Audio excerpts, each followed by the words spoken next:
Hi, and welcome to another episode of Hot Takes with me, the Silver Fox. The civil service in Scotland must have some very strange questions to answer, not least of which, were they coaching MSPs, MPs, and other officials in how to answer questions at the COVID inquiry? The civil service is supposed to be impartial, supposed to be independent, and yet if it is coaching the people to answer the questions, then that independence has to be questioned. John Paul Marks must be held accountable. It is not the civil service's place to aid and assist MPs, MSPs, councillors, everyone involved at a COVID inquiry. The truth must come out, and it must be the real truth, not the civil service coached version of the truth.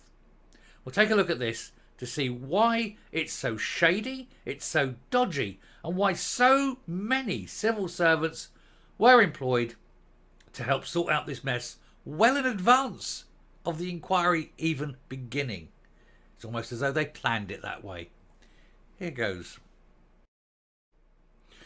Now, before we get into it, can I ask that you check you are still subscribed? YouTube keeps doing that thing where it unsubscribes people. It's a pain in the backside, and it's something beyond my powers to correct. So do please check you are subscribed. And also, if you're yet to subscribe, now is an excellent time. We want to push, grow the channel, get the truth out there. And this being, an election year, it is the perfect time. We can come in early in the year and we'll do the full run-up, and you can join us in the search for the truth and the exposure of all the crookedness that's going on. So definitely hit that button. Anyway, SNP government deployed extra civil servants to help support, as they put it, the UK COVID inquiry witnesses, including Nicola Sturgeon. And by support, they of course mean coach. They mean preparing the answers to expected questions. They mean making sure that certain things were never said and never revealed throughout the questioning process. Because civil servants were as deeply involved, of course, as ministers. The ministers can only make the decisions. It's up to the civil servants to, do these things, perform the actions of their political masters. And so if the civil servants were aware, the last thing they want is themselves to be put in prison for committing what could be atrocities. So of course they were coaching these people. They just must not have the truth come out. No one may utter the truth. That was the principle. Humza Yousaf ordered an internal review of the Scottish Government's criticised response to the UK COVID inquiry requests, with Permanent Secretary JP Marks revealing that the department responsible for supplying messages may have been understaffed at the time. Whatever that means. I mean, was it deliberately understaffed so that messages wouldn't be supplied? Was that a deliberate policy? And if so, who made that policy? John Paul Marks, he's the head of the civil service. Is he saying that as head of the civil service, he couldn't properly staff his own departments? Because if that's the case, then it seems he's not very good at leading the civil service. And perhaps he should be fired and someone else take over. The Scottish Government deployed extra civil servants to support those to call to give evidence at the UK COVID inquiry, including former First Minister Nicola Sturgeon. A number of former officials were interrogated by the probe as well, including ex-Special Advisor Liz Lloyd and Ken Thompson, who served as Director for Strategy and External Affairs for a number of years.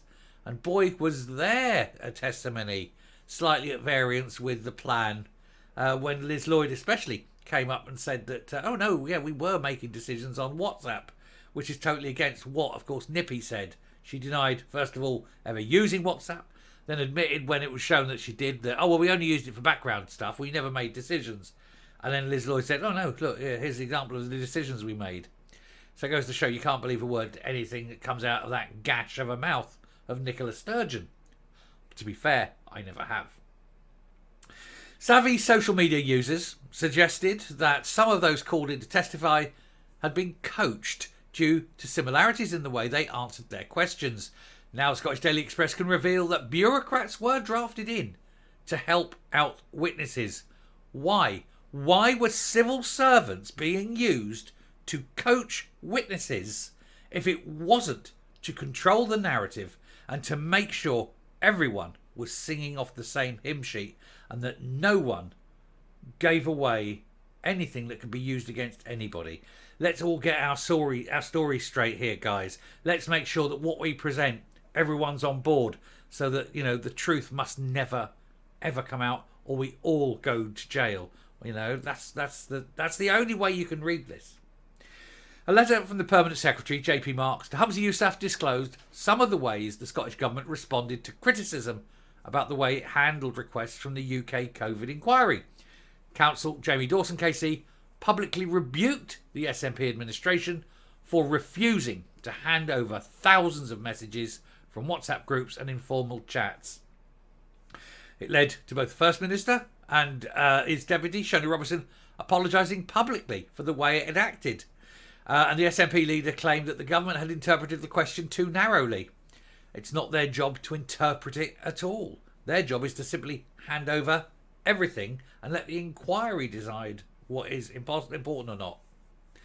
In response, he ordered an internal review of how officials dealt with the inquiry. Surely it should be an external review by an independent reviewer who's given severe powers and teeth. Otherwise, the truth will just be hidden again under another cloak of,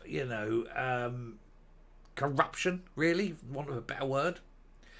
Anyway, Solicitor Ruth Charteris and the Permanent Secretary JP Marks are now inquiring it, with the details to be shared eventually, one day, after it's been sorted, filtered, extracted, redacted, and all the names of anyone who could possibly be put in prison removed. Mr Marks wrote that additional colleagues had signed up for the COVID Inquiry's Response Directorate due to the complexity and increasing number of requests. This suggests the Scottish Government were underprepared for the probe into the pandemic, even though they were the ones that said it was going to happen. He said that from November 23, the team had increased capacity, which is intended to help respond to the volume of requests, and in particular ensure all witnesses participating in the Module 2A oral evidence sessions of the UK COVID Inquiry 19 in January 2024 are directly supported. In other words, we're getting all our ducks in a row. We're getting all our what's the word I'm looking for here? We're getting all our civil servants to prep them, to coach them, and to tell them what they have to say at the inquiry. JP Marks is admitting coaching witnesses prior to them having to answer questions. And you have to ask why. Why is there so much coaching going on at this point? Why not the truth? Why not just say, no, you don't get coached. They're going to ask you this, this is this. When anyone ever asks you this question, this is the answer you give kind of thing. No. Tell the truth. But they're coaching them to do anything other than tell the truth. They're getting their story straight. Mr Marks also commissioned a review of the handling practice set out in the Corporate Records Management Policy and all attributed guidance to ensure it remains fit for purpose. It never was, it never will be. This is a corrupt, dirty, lying, thieving, stealing government filled with criminals, crooks and the inept, and they will do anything other than tell the truth because the truth would put them in prison. Given the breadth of work required to do it thoroughly, including consultation with other devolved administrations, conclusions are expected in mid-2024. Keep kicking it down the road. Kick it away as far as possible, as much into the future as you can, so that by the time it's released, it'll come out hidden at the bottom of a busy news day, when nobody's really looking for it. And they say, oh, yeah, it was all published, But it was then chip paper because it was like 2-3 days earlier. Nobody cares. Things move on. That's the plan. Hide it. Anyway, this means that the controversial policy brought in by Nicola Sturgeon in 2021, which included guidance to delete all informal messages, is being looked at. It's also the subject of 2 more probes, one by the Information Commissioner and another externally, which is yet to be announced. And the whole point of this is they are still, to this day, deleting messages. Do they learn? Nothing.